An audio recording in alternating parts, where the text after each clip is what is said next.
We're going live now. Yes, we're live. Do you have a speaker on? Can you turn it off?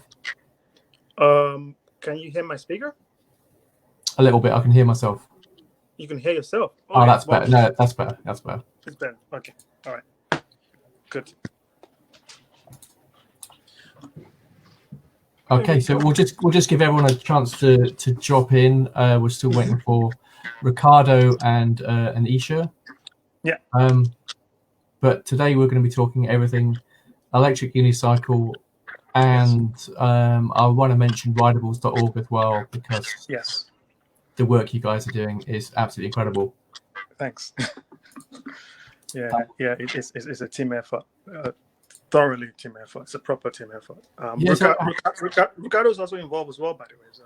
Yeah. That's why I wanted him on this stream as well. He must be having a lazy Sunday.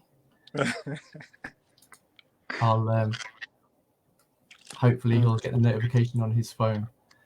Yeah. No rush. I'm at home, but I've got one or two other meetings around 5:45. But it's a half an hour, 40 minutes. No problem at all. Yeah. I'm hoping to do about half an hour, and then.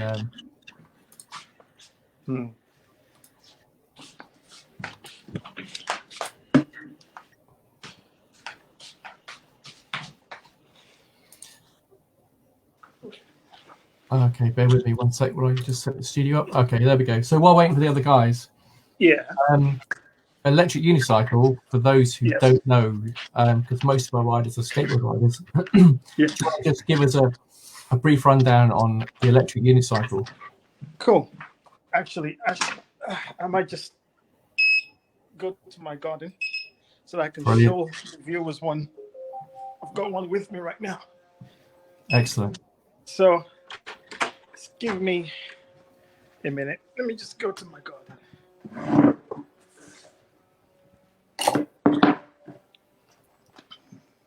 So while you're doing that, if I just pop up on screen, so we've got the 9-bot here. This looks like this is something similar to what you're riding now. Yeah. Okay. So let me just show you right now. Can you see this? Oh yeah, totally. Yeah, we can see it. Awesome. So this here, it's an electric unicycle for those people that don't know what it is. Let me just run through the very typical specs, especially for this one over here, which has about 50 miles range, 40 miles an hour, and what the good thing about electric unicycle is the portability. Obviously, you've got a trolley handle over here, and the form factor, because you stand on it like this, like that. So it's literally right there, compact. So that is the reason why we love these things as a means of transportation around our city. Well, in my case, it's London. So that's electric unicycle. Okay, we're just gonna add. Welcome, dude. Hey. Hi guys, how are you? Not bad. Hey. Yeah, good. How are you doing? Yeah, not too bad. Not too bad. Just got back from a nice long ride today. So pretty worn out. Hello. Excellent. Is that Ricardo as well? Yeah, we can hear you absolutely fine. Yeah, we can hear you as well. Hello. Hello. Is that Afeez? Yeah, we can hear you, dude. Oh, good. So I was just explaining, in the most basic form, that is what an electric unicycle is, and the key advantage is portability, speed, range, and the form factor, obviously. Yeah. So when we were in Brussels at the Mobility Winter Games, they were like 90% EUC. Yeah. In the UK, I'd say you got maybe 40% of the market. I don't know. I think if I can guess, I'll probably say that in the UK, there is less electric unicycle than, for example, compared to electric skateboard, for example, or even scooters. Yeah. So the three main form of portable electric transportation is electric scooter, obviously electric skateboard, and electric unicycle. If we had to draw a pie chart and just kind of distribute in terms of market share, I'll probably say electric scooters definitely about 70%. Then you have electric skateboard, which is about 20%, and then you have electric unicycle probably about 10%. It is that much of a niche but, and this is not me being biased towards electric unicycle. Apart from the learning curve, when you get to ride an electric unicycle and you get it, you start to realize that it's probably the best of the best. Because I always believe that portable electric vehicles in general, like electric skateboard, are one of the best ways of getting around your city. But when you look at the range, the speed, the form factor as well, which are some of the key ingredients that makes a really good PEV, so to speak, the electric unicycle has them ticked in all categories and is always more or less, on average, better than electric scooter and electric skateboard as well. Yeah, I was going to say, for portability, you're much more compact than the skateboard. I was just looking at, let's have another look at this 9bot here. So yes, the price, you're looking about the price of an Evolve GTR. Is this like a normal price for EUC, or does it vary as much? It varies, and I'm sure Asita can also chime in as well, so please do. So the 9bot Z10, the one that you have in front of you, is probably one of the top end in terms of price wise, 1,799. But you can still get some really good ones like the InMotion V8, which come, I think, about 699 or 799.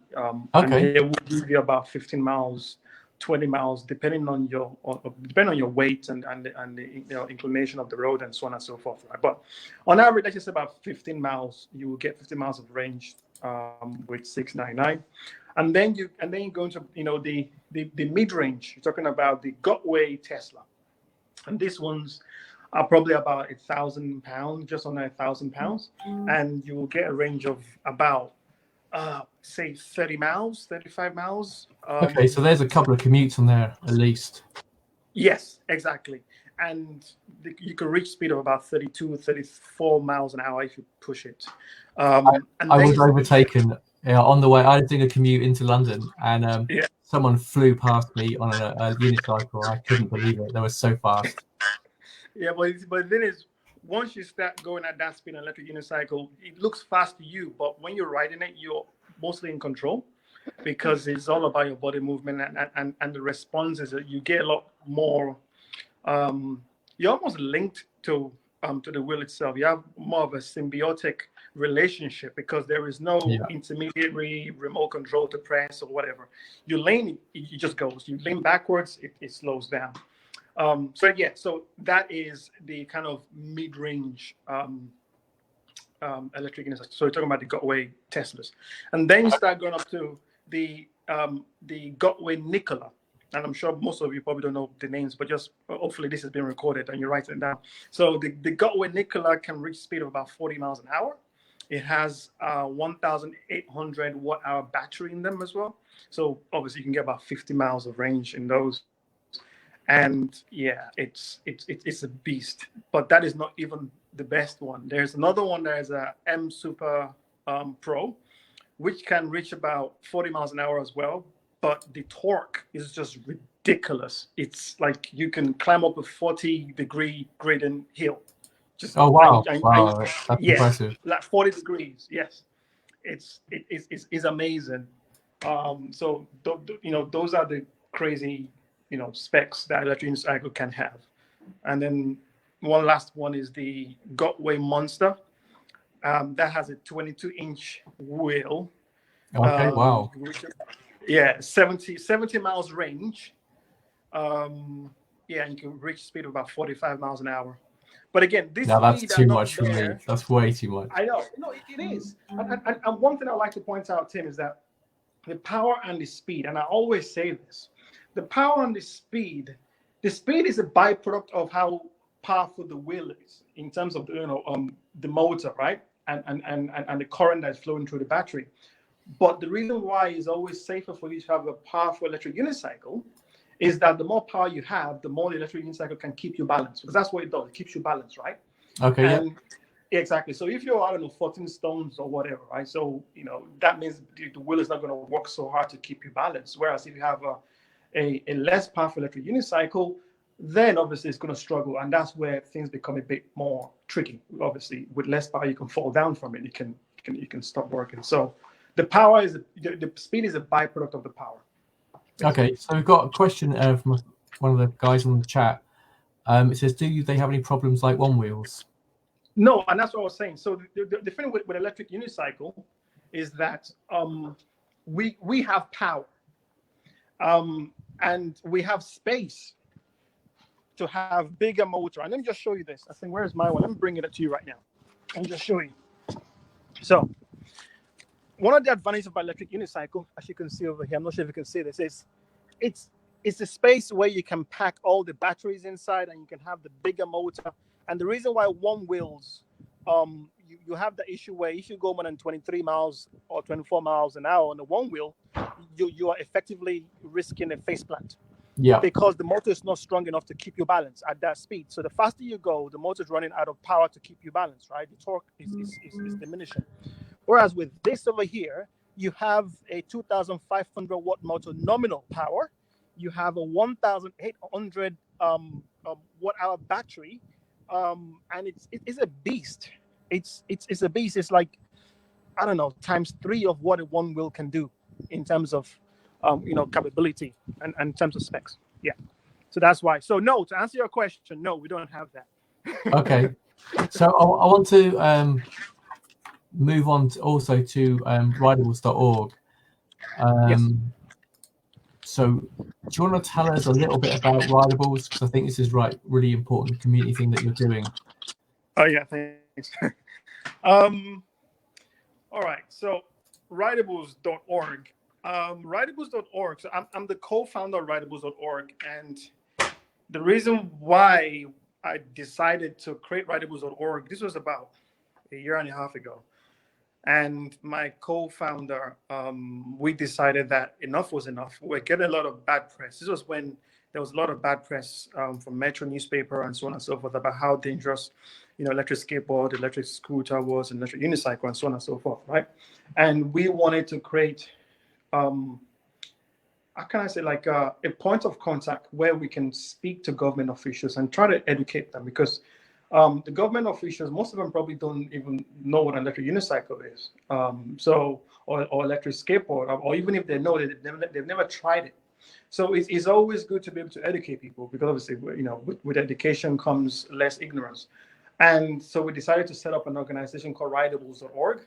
It's a not-for-profit organization, and we're doing this because we want to, essentially legalize the use, portable electric transportation. Yeah. That's our mission. And we started. So the journey started by we reached out to the owner of Evolve Skateboard. His name is Jeff. Jeff Anning. Yeah. Jeff Anning. So I met Jeff about a year prior to that, and I took him on a test ride in a Tesla Model S electric car. This is when we met up somewhere. I think you were probably there, right?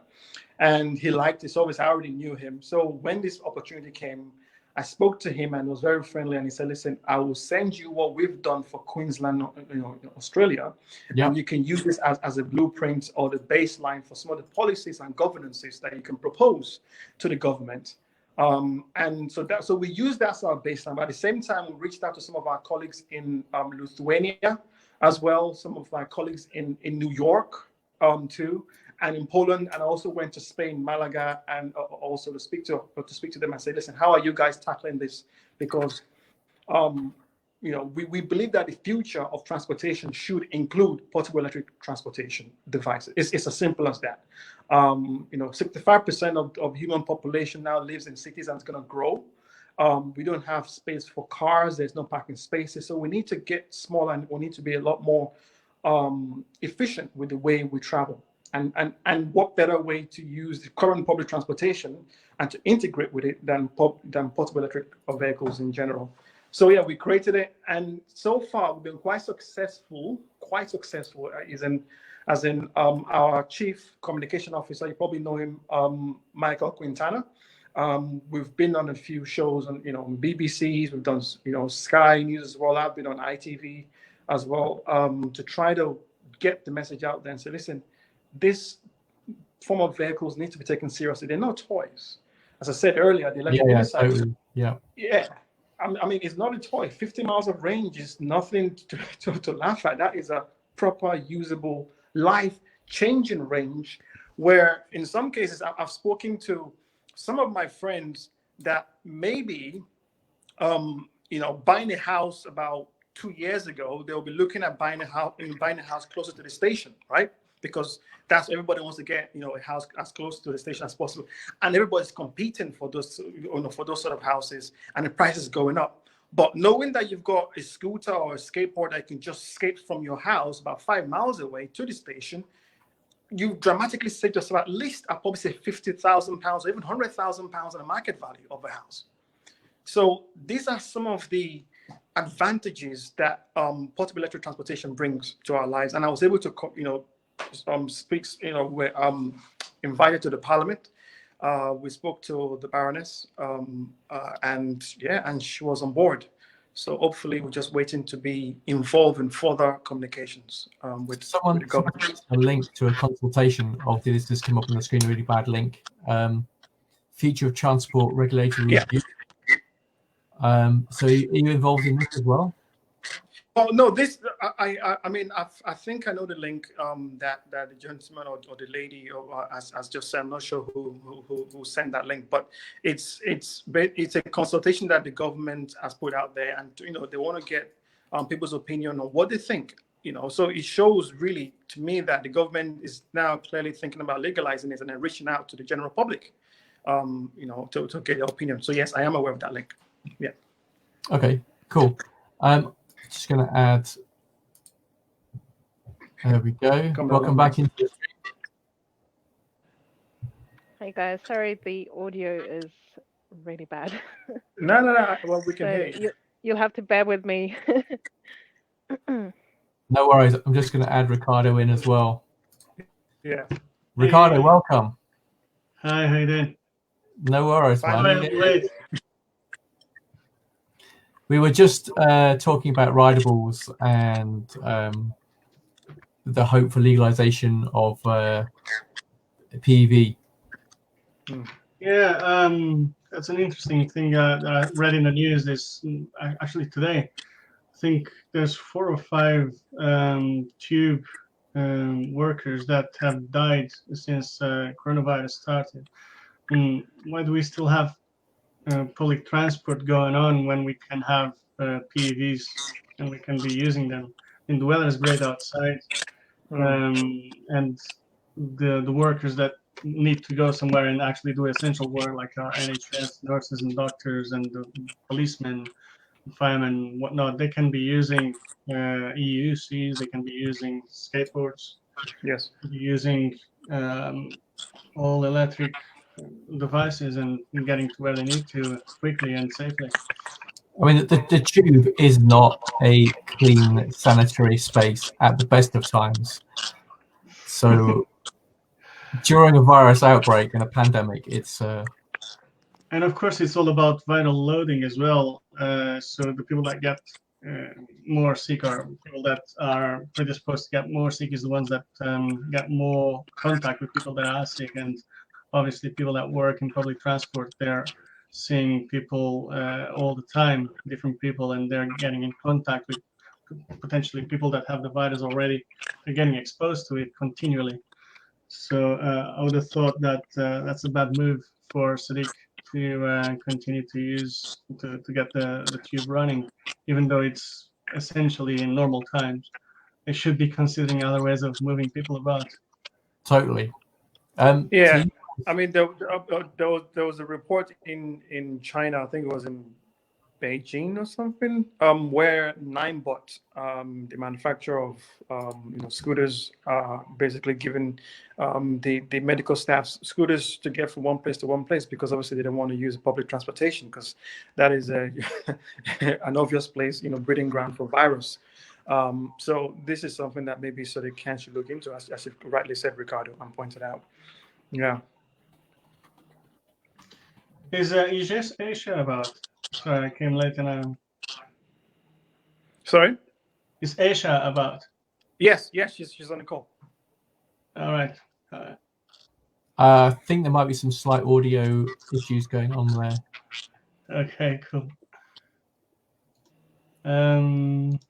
Yeah, so just a quick recap for the people that just joined in, and for myself that have just joined. So you've been talking about rideables, is that it? Yeah, we talked about electric unicycles in general. I should probably point to that, we spoke at length about that already. So if anybody's what's your latest wheel? The latest one, I was just showing them right now. I'm not sure if you've seen it, but there is the latest model is this one here. I'm guessing that's what you're asking for. This is the latest beast right here. 40 miles an hour top speed. Again, don't do 40 miles an hour. That's just a byproduct of the powerful motor. But 50 miles of range, 19-inch wheel. So obviously it's good for potholes. You just absorb potholes. It's got speaker over here as well. And you can charge your phone as well right here. It's got a USB port right here where you can charge your phone. Right there. So yeah, I mean it's essentially a big power bank, 1,800 watt-hour power bank. So there you go. We've got a question from a viewer. Are you EUC guys going on the redemption ride? Oh, sorry. Let me come in so I can get. What do you say? I was just wondering if Tim has tried this before. Yeah. What is this redemption ride? I'm not sure. This is a question from someone in the chat. I know what's the redemption ride. It's something that Thomas Kilmister he started with that.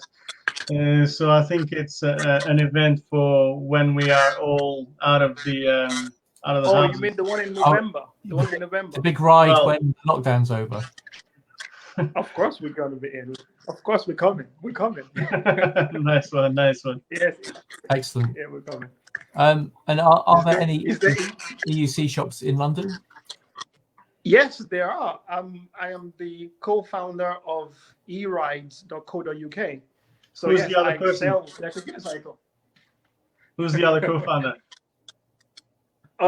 My partner. Nice one.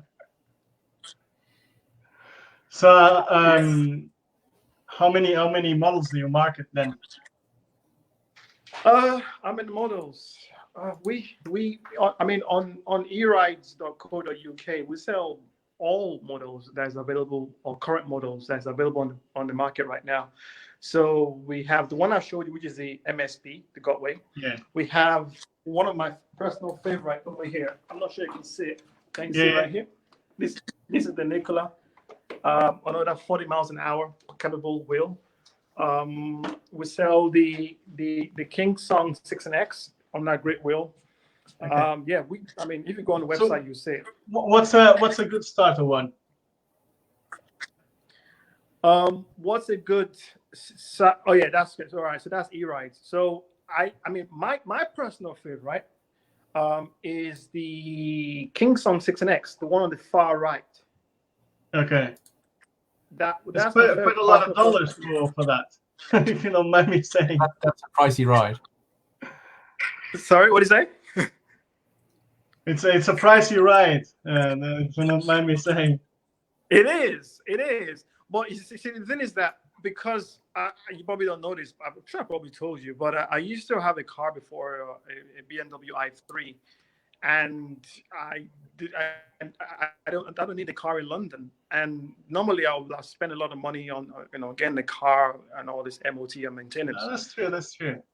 Yeah. So when you take that away from the equation, basically on average, when you buy electric unicycle, within 2, 3, maybe even, let's just say worst case scenario, 6 months, you'll have got your money back that you'll have probably spent on public transportation sometimes, or maintaining your car and so on and so forth.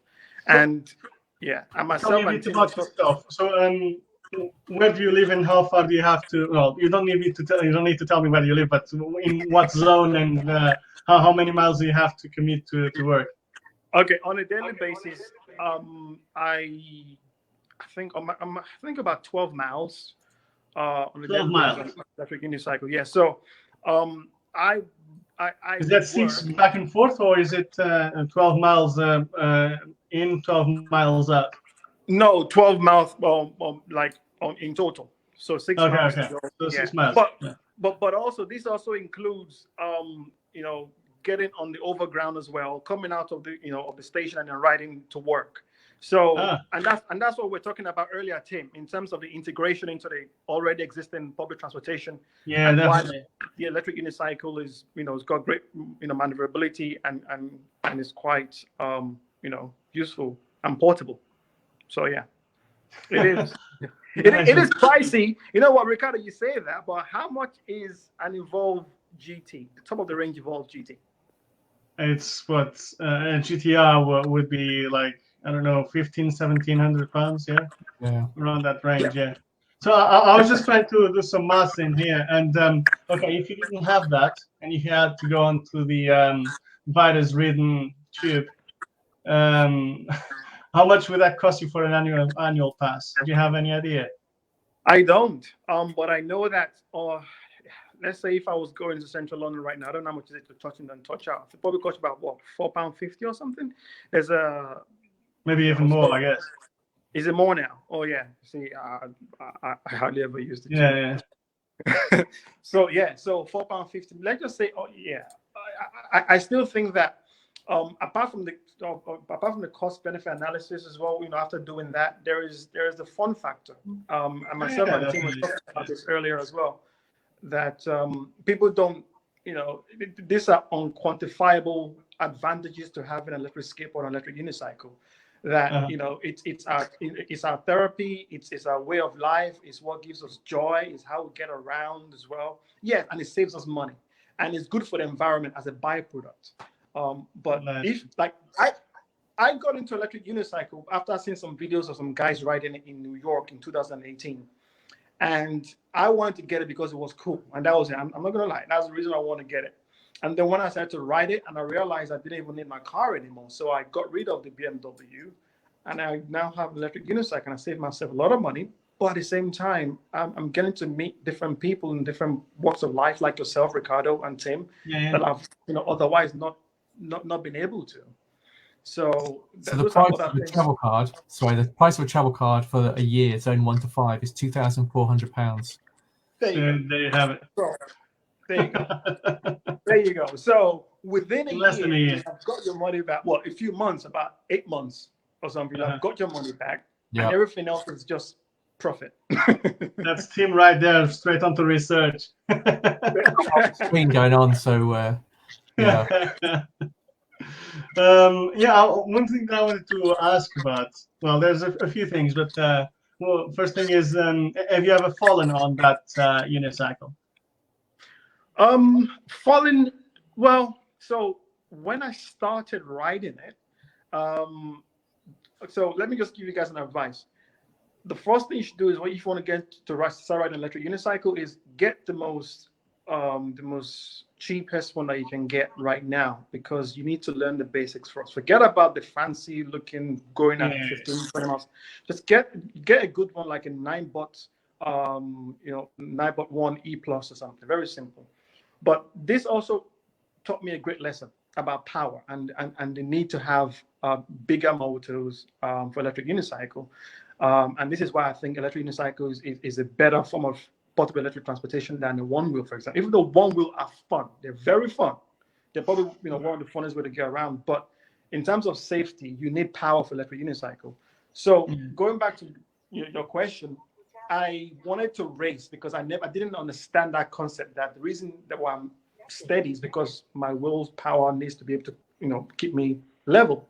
So I tried to race someone on a much, more powerful unicycle. So I leaned forward and I just face planted. The wheel couldn't handle my weight, even though I'm not that big. You've seen me, I'm not heavy, I'm not that big of a guy. But still, you need that powerful motor and that powerful engine and component to keep you. That's one of the issues of the one wheel. I've seen so many posts about face planting, and I was wondering. Yeah. Trust me, I like the one wheel, and I probably will get one for fun, but I would not get one as a serious form of transporting myself around London when I need to share the street with cars traveling at 25 miles an hour, for example. I need to be able to keep up with traffic, and that is one of the fundamental reasons why I went for electric unicycle. It's just more powerful and safer. Because that's one of my issues, and maybe I'm just an old dog or something. But I've tried a couple of times, 2 or 3 times, getting on the unicycle, and it's so counterintuitive for me. But then I see you guys riding, and I'm so jealous of you guys, man. It looks so good. Just zoom past. It's unbelievable. Ricardo, you know what? If you just give me 3 hours with you, just 3 hours, right? Okay. You will get it. But the thing is, you need to just trust me, right? And don't be scared of falling off. That's another thing. We'll come to that Facebook question in a second. But one of the things that I like to explore with you, whether there's any mileage on it or whether you have had any thoughts on it, is starting. Mostly for unicycles, because probably the hardest one to start riding, and then probably the highest benefit in terms of adrenaline, I guess, when you know how to do it, is so how there are driving licenses for cars and for bikes and whatnot. Whether it would be a good approach to have some kind of proficiency test. I'm not thinking about a full license kind of thing, but I remember an episode of Top Gear when they went to Vietnam, I think, and they had to take a license to ride a motorbike, and essentially the test was a figure of 8 and not much else. But it would be something that would be issued by someone that would be recognized, and then you could say, okay, I have this card, and this tells me that I've passed a 3-hour course, and I've done the tests, and I'm now proficient. Is that something that you welcome, or? Yes, it's something that obviously you've been part of Rideables.org as well. This is something that we've been chatting about on our WeChat, on our WhatsApp group. Tim, can you go to rideables.org, and I will talk you through it, because we're already thinking about this, and we already have some proficiency tests already on the website. So that's what I was can't say probably, but so if you go to, let me see the screen. So if you go to About Us, let me see if it's there. About Us. What do you see there? Can I see competency? Click on competency. Scroll all the way down to competency. Click on that. Let's see what happens, right? Because we already have it. Electric unicycle competency. Let it load. Scroll all the way down. So we there you go, for level 1 and level 2. So we've got 2 levels. 1 is just basically basic, just doing it for fun. Level 2 is when you are able to ride 20 miles or more, and so on and so forth. So now if we click on take the competency test, let's see how good you are, Tim. Okay. and this not putting you on a test or anything. There you go. Don't worry. It's only 8 questions, not too much. So read that out. So when riding at night, what light should you have on a rideable device? Okay. White Okay, phone there you go. with skateboards. Yeah. Yeah, there you go. So, when are you legally allowed to ride through a red light? Never. There you go. When are you permitted to use your rideable devices on the pavement? Never. Okay, let's keep going. Let's go. All Um, right, next one. To maintain your own safety when approaching a junction at which you have right of way, should you go on? Let's see what you think about this. So either gesticulate with your arms, or give eye contact, or dismount and walk. Shout at people. No, I was Scream. just. I'll put gesticulate. But I think it's number two. Do you mean proper signals by gesticulate? No, I think it's the second one. Try to actually. Yeah, that's the one. Make sure that you're seen and be seen. Yeah. Yes, exactly. So yes, select the second one. Okay.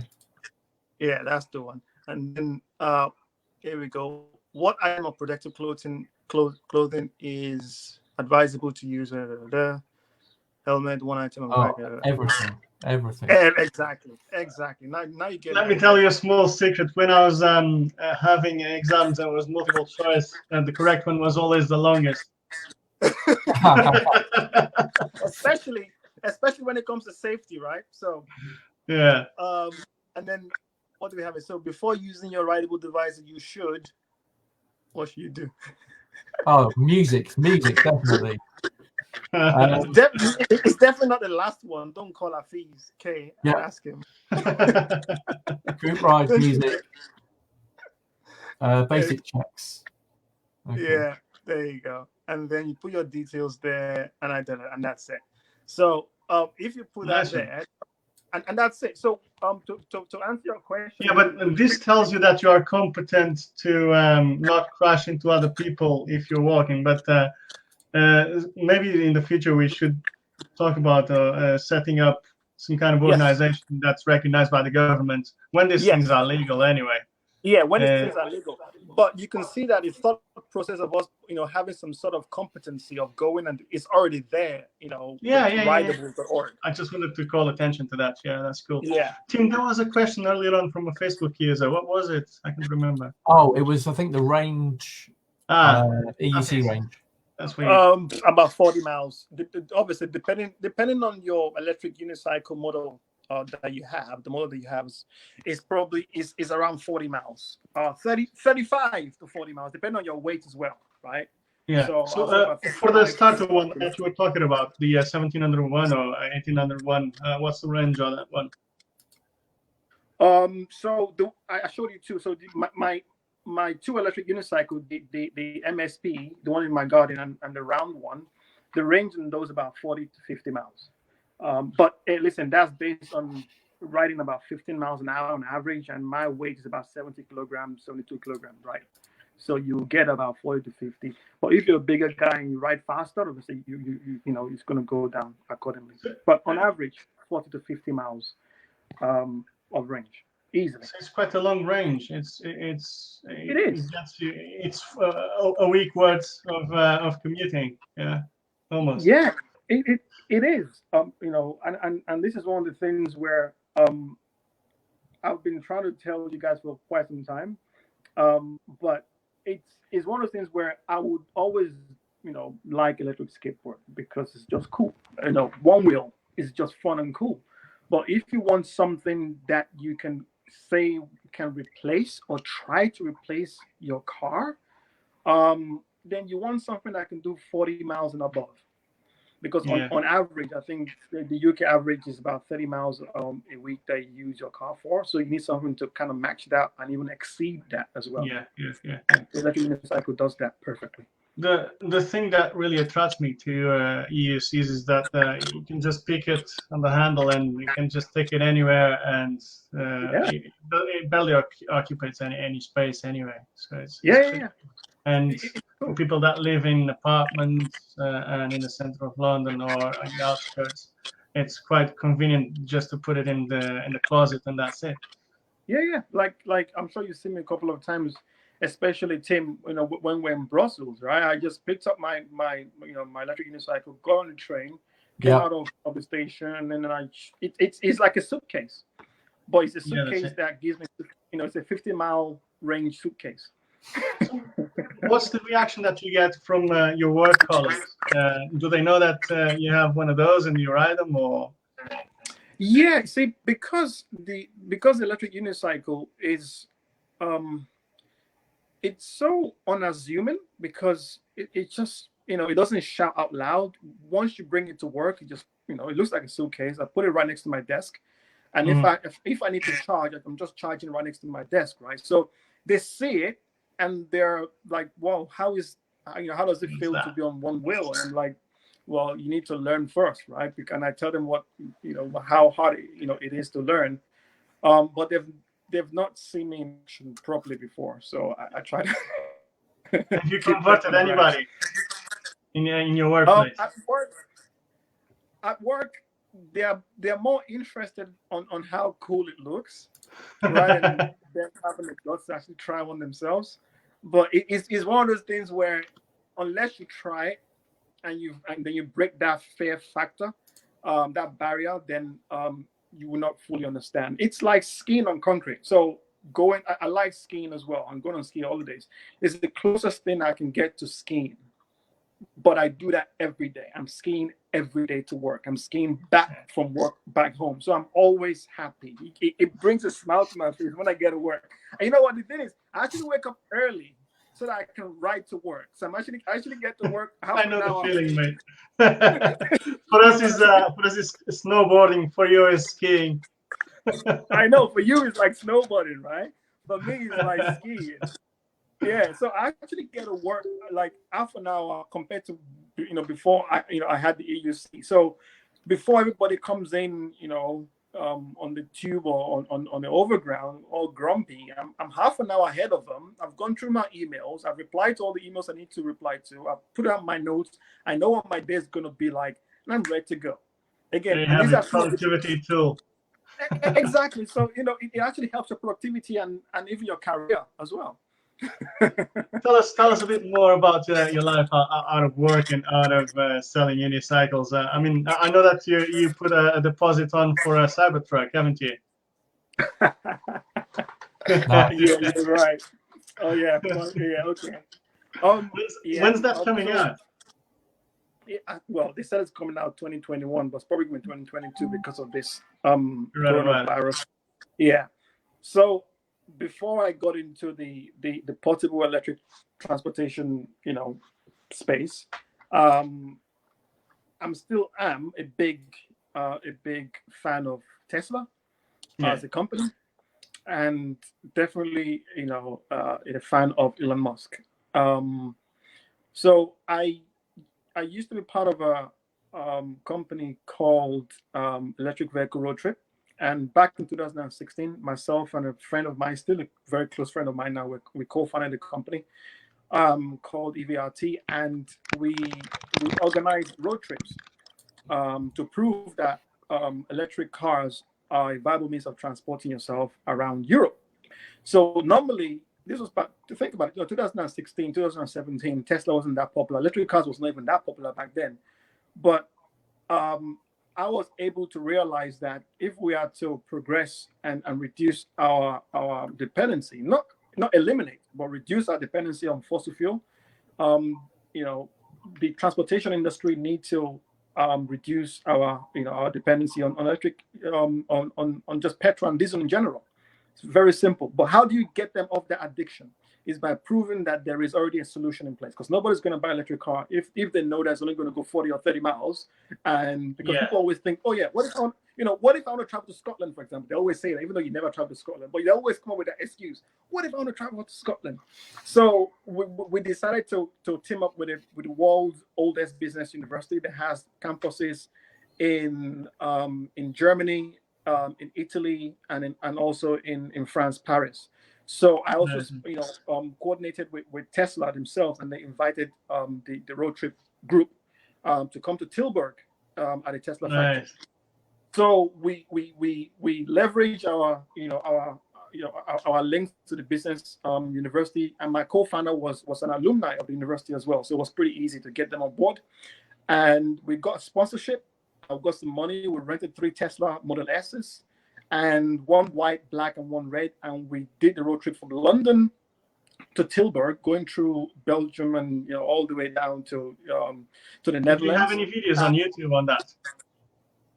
Yeah, there are some videos. I'll go to the I'll send you some. I think there's there. I mean, this was like we years can post ago. them later. That's yeah, cool. I'll post it later. Yeah, I'll post it later. So we went from London to Tilburg. We're taken around the factory by Tesla, and then from Tilburg we drove all the way to Berlin, all the way down through Liechtenstein to Turin in Italy. Then we had another tour, and with the mayor of Turin actually come there as well, and he was supporting us as well.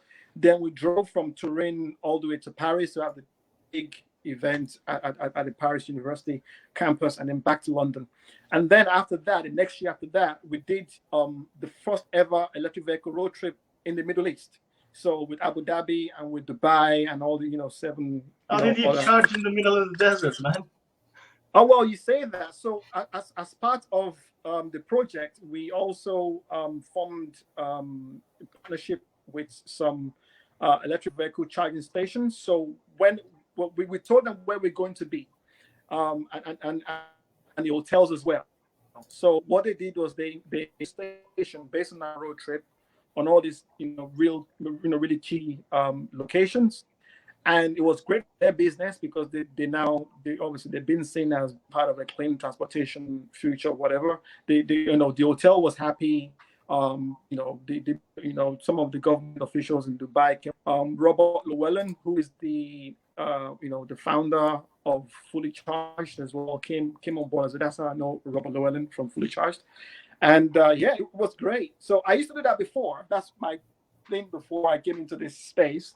But I so I already have that knowledge and experience of promoting clean transportation anyway. Yeah. So then coming into electric skateboard and electric unicycle, it was more of I don't need a car. So even if it's an electric car, I still don't need it.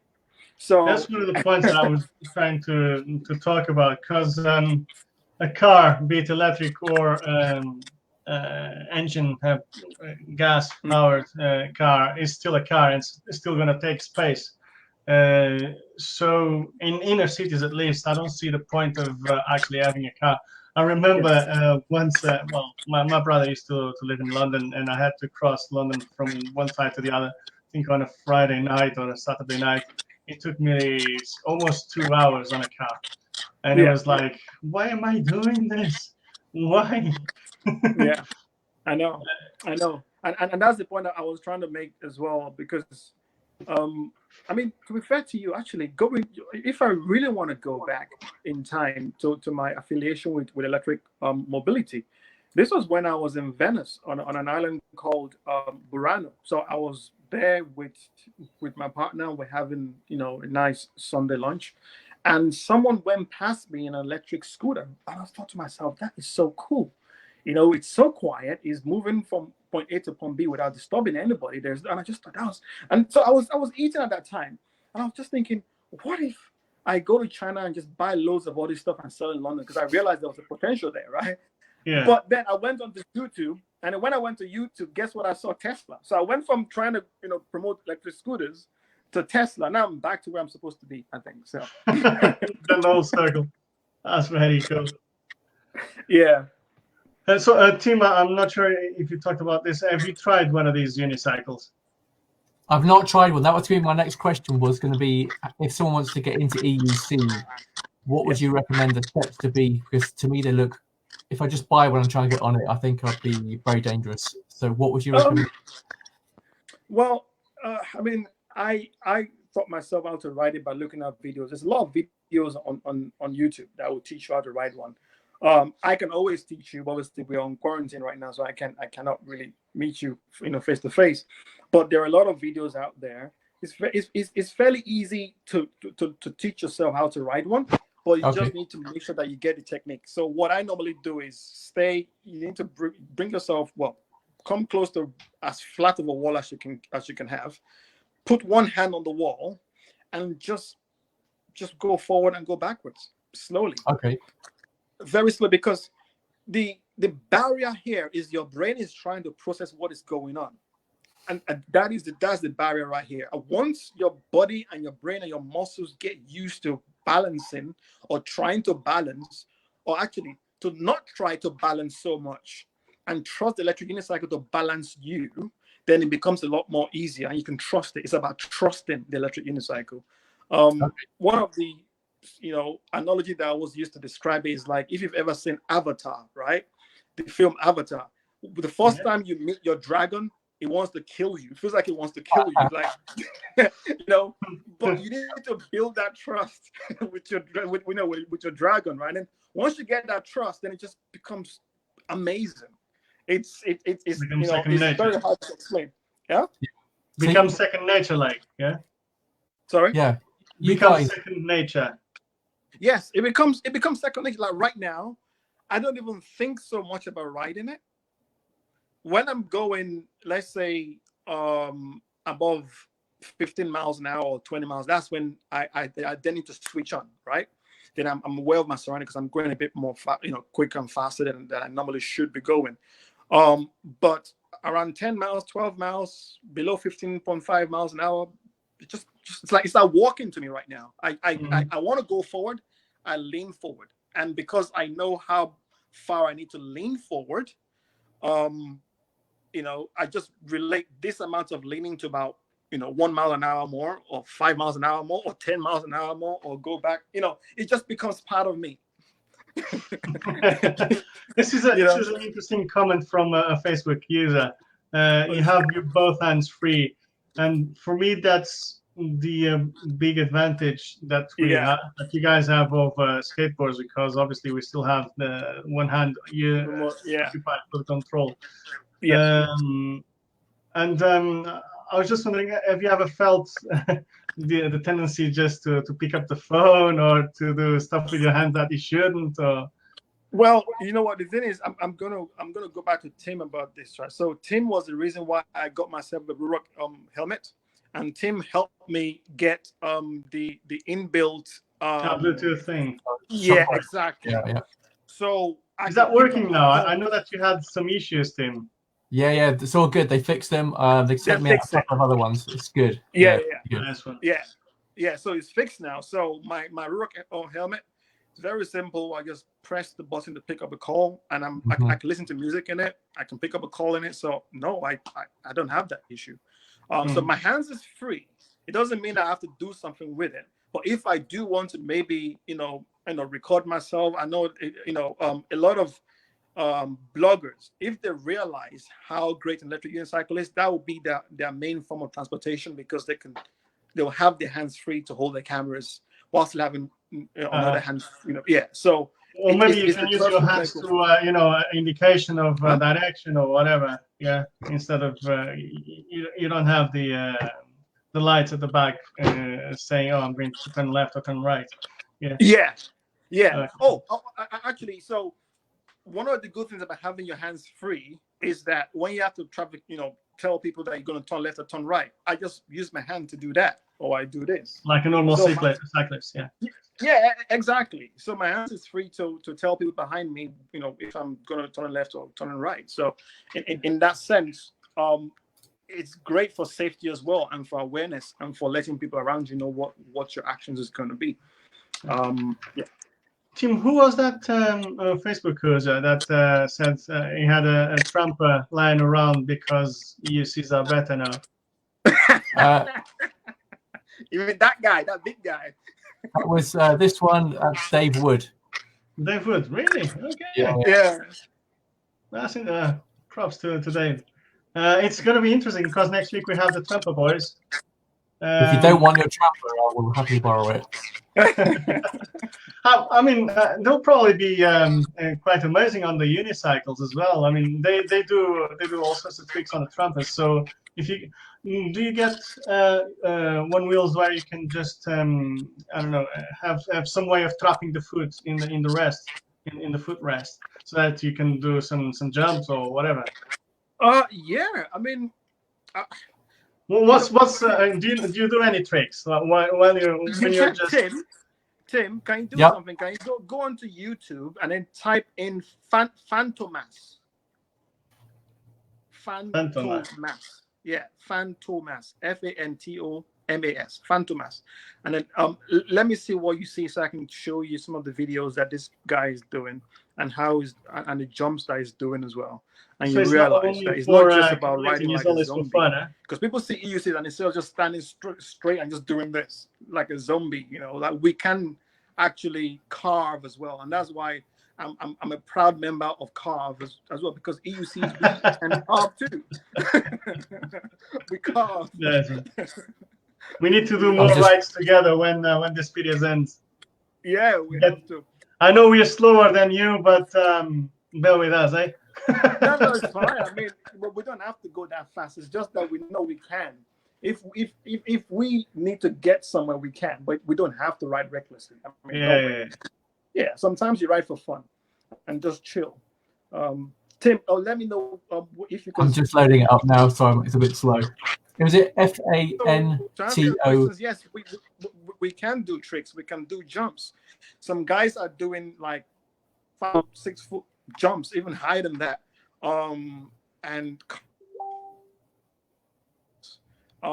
Billy, one of the Carve guys, you know Billy, yeah. So we've been on BMX tracks before, and he's trying to keep up with me, and he can't keep up with me, and I'm actually not on the best, EUC. I imagine Rebecca would be able to keep up with you. Maybe not Billy, but Rebecca.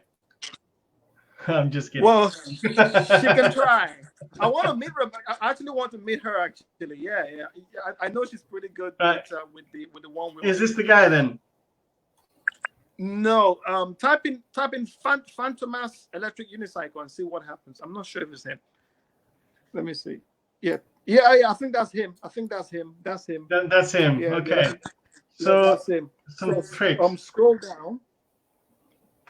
Scroll down. Let me see what you see, because I'm using my phone. Click on slow motion test. Let's see what that is. That looks like him doing some jumps. But this guy, if you go back in time, you see some of his videos. It's just crazy. He's Russian. Yeah, it's Russian. Yeah, Russians are some cool motherfuckers. Yeah, it is pretty. Yeah, it's crazy. So you can jump.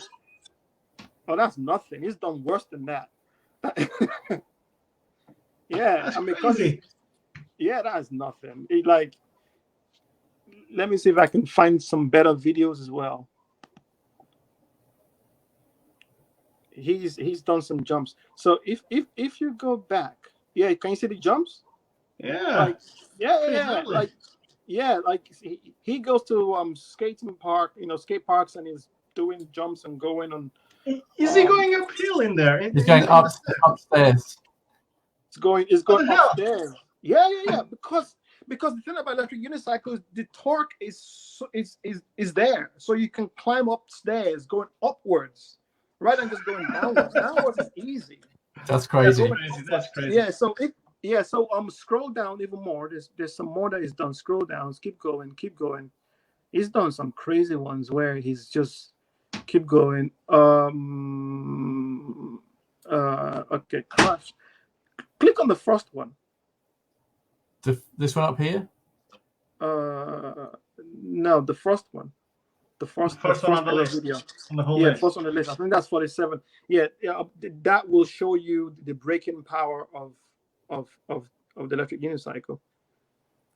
Sorry, you'll have to be a bit more clear which one's the first one. No, I mean, scroll all the way down and then click on the first video on the list. That is. Yeah, scroll all the way down. Can you see where it says the 42nd? 42nd. Yeah, so yeah. Because I'm using my phone, so I can't really see braking. Yeah, that one. Yeah, because I'm using my phone, so I can't really see it properly. Tim and I were saying it's the last one. Oh, okay. Whatever. You know what? Click on anyone you can click on. You probably see some crazy stuff anyway. It doesn't matter. That's yeah. It's coming up to an hour, boys. Yeah.